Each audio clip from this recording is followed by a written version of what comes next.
Not all nightmares happen in your sleep. Some wait in crawl spaces, some whisper in the woods. Others stare at you through walls, or crawl straight out of a forgotten videotape. These aren't urban legends. They aren't twisted scripts from horror movies. These are real stories, disturbing, chilling, and very much true. Each one happened to someone who was just going about their normal life, until the normal shattered.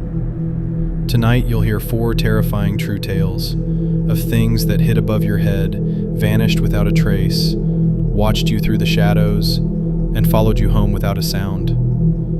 If you think you're alone while watching this, you might want to double check, because sometimes the scariest stories aren't the ones we make up. They're the ones we survive.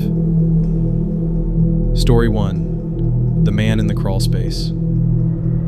She thought she was going crazy. At first, it was just small things. A sandwich missing from the fridge, a soda can left open on the counter, little annoyances she brushed off as forgetfulness, or maybe her roommate being careless. But her roommate hadn't even been home that week.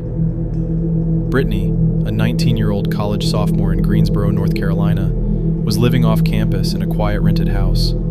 It was old, a little drafty, but cozy enough.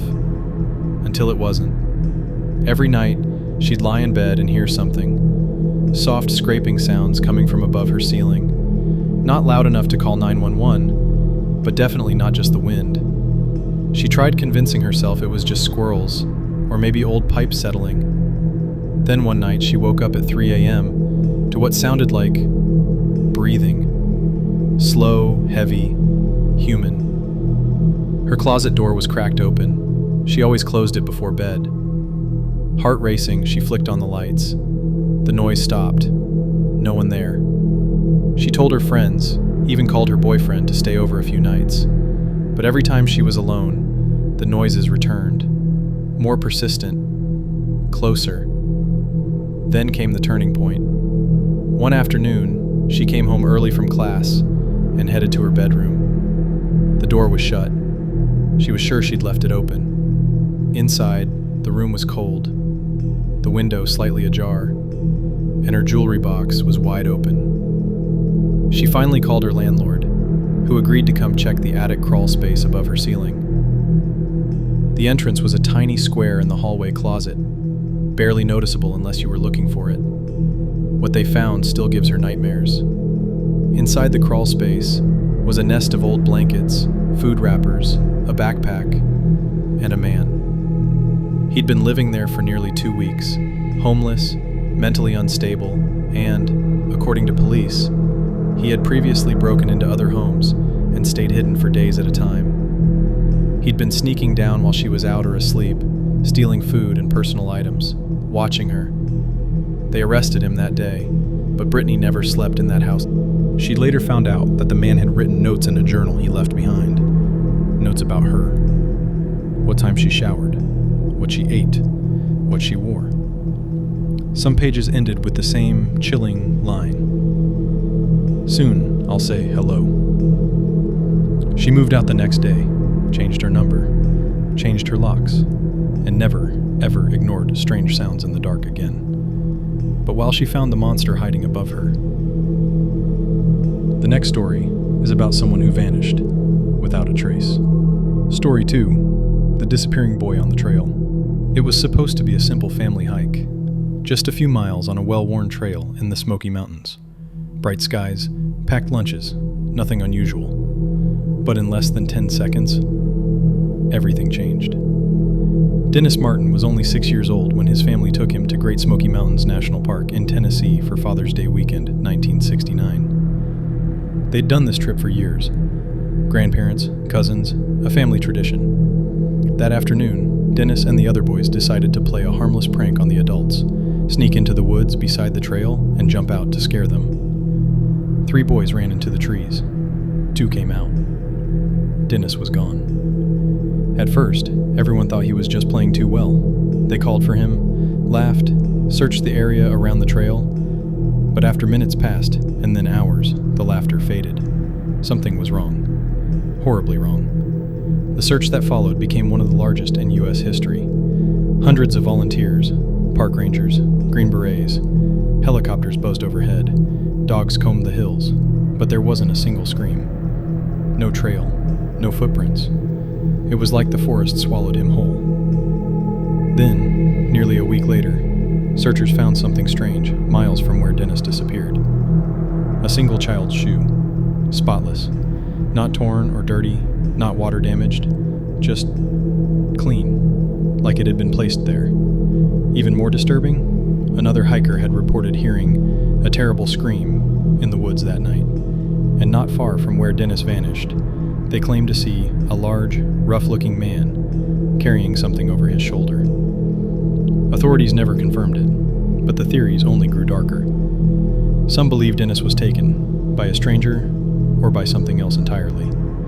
Others whispered about feral people living deep in the woods, the kind no one ever talks about. Wild theories, local legends, but not a single solid clue. To this day, no one knows what happened. No remains, no clothing, no definitive evidence. The forest gave up nothing. His family never stopped searching, never held a funeral, just silence.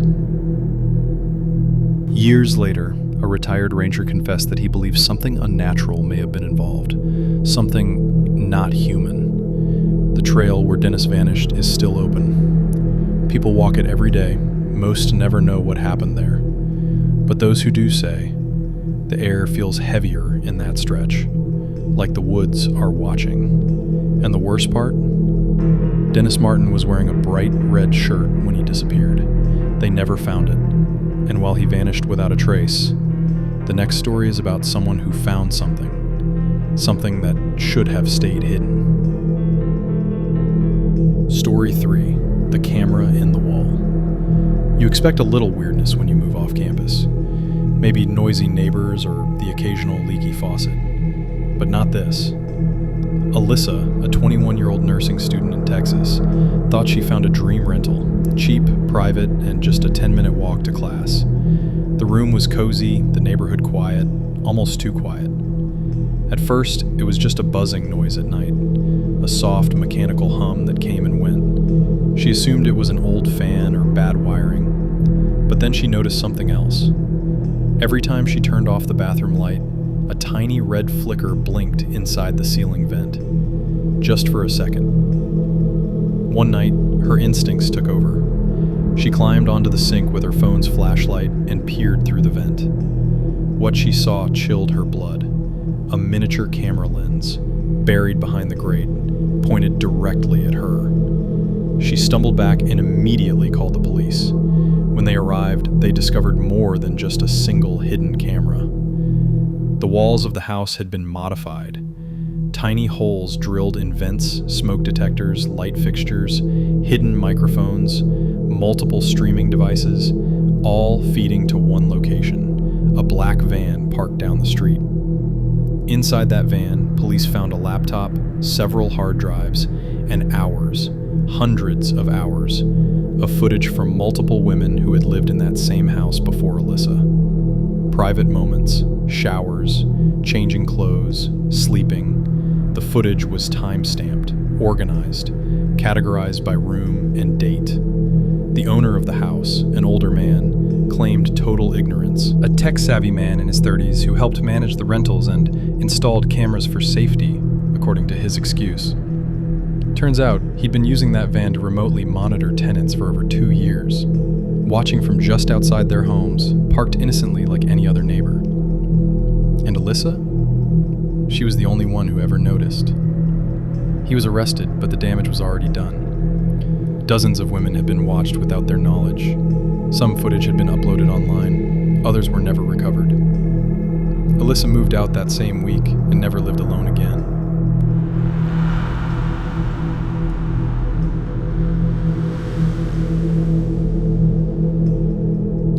Years later, she still covers every vent, every webcam, every motion detector, just in case. Because now she knows, being alone doesn't mean you're not being watched. And while she was the one being watched, the next story flips the fear. Because sometimes you're the one who sees something you were never supposed to. Story 4. The Last Videotape. Some things are better left unopened. Jake was 17 when he and his best friend hit up a neighborhood garage sale on a lazy Sunday afternoon. Mostly junk, old mugs, broken electronics, dusty books. But tucked beneath a pile of VHS tapes in a cracked plastic crate was a small cardboard box with one label, written in thick black marker: "Do not watch." Naturally, they bought it for $1. Back home, Jake dug out his dad's old VHS player. The first tape started with static, then slowly faded into what looked like home video footage. Nothing unusual. A family sitting around a dinner table, laughing, eating spaghetti. But the camera wasn't on a tripod. It was shaky, hidden behind something, like it was being filmed from outside the window. They watched, confused, until they noticed the same man standing just out of focus in the background of every shot, always still, always staring. The second tape was darker. The family was quieter, visibly on edge. The father peeked out the blinds every few seconds. The mother flinched at sounds. The children sat still, like they were being forced to smile. Then the third tape started. This one was different. The angle was closer, inside the house now, filming from the hallway. The man was no longer outside. By the fourth tape, the family was gone. Only empty rooms. Silence. Until the camera turned and revealed a mirror. For just a second, the reflection showed a pale face behind the lens, not Jake's. But the final tape was what shattered them. No timestamp, no label. The footage began with a shaky, nighttime shot of a bedroom. Jake's bedroom. Same posters, same bed sheets, same desk lamp. And lying in bed, sound asleep, was Jake. He ejected the tape mid-scream, called his parents, called the cops. But by the time anyone showed up, the box of tapes had vanished. Not just from the player, but from the house. Completely gone. Like they never existed. He ran back to the house where he bought them. The old woman at the garage sale swore she'd never owned anything like that, claimed she hadn't had a VHS in the house for over a decade. No one could explain it. Jake moved away shortly after, changed schools, tried to forget. But every few months a blank envelope would arrive in his mailbox. No return address, no stamp. Inside, just a single VHS tape and a note written in the same thick black marker. "Are you watching now?" The end. Like, share, and subscribe for more true horror that shouldn't be real. Bye for now. We'll meet again in the next story.